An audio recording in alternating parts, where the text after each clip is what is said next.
So this was the elusive part that I had a hard time getting a hold of. I only could get it quickly was through Quest. So this is a Quest dehumidifier, and the power head rubbed through, as you can see right there where that rub mark is. Right there. This is a problem with them. I've seen this, I've had 3 of these now, where through the vibration and rubbing against any part of itself or another tube, it rubs through and it literally sheared this one off and you lose your refrigerant charge, and that's what happened on this one. So got a new expansion valve. I just need the power head. So I'm transferring the power head over to the new expansion valve.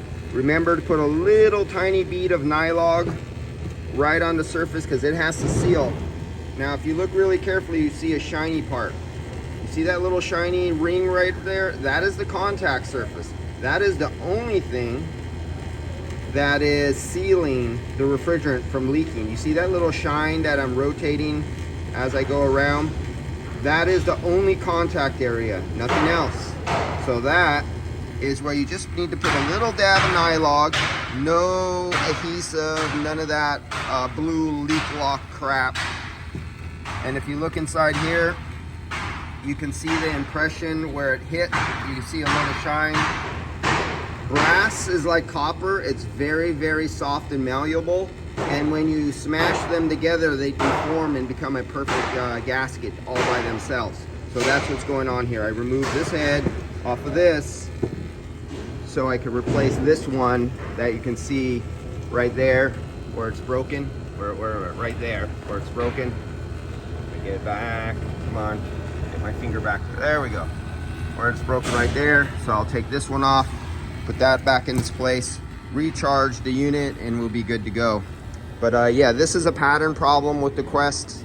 It's a good machine and got excellent service. Called them up, they knew what it was, they sent the part. Unfortunately it took 3 weeks. They were back ordered. I contacted I got Johnstone, ARS, and Baker, and who else? One other local, and none of them could come up with this valve or the power head. And then I went online and I started searching online out of all the big AC parts supply houses. They could not cross-reference this factory, this number that was on here.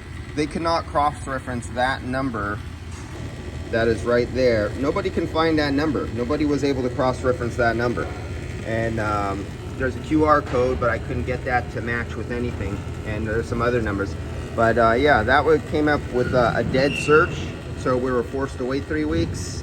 And now I'm putting that back together. All right, see ya. That simple little part.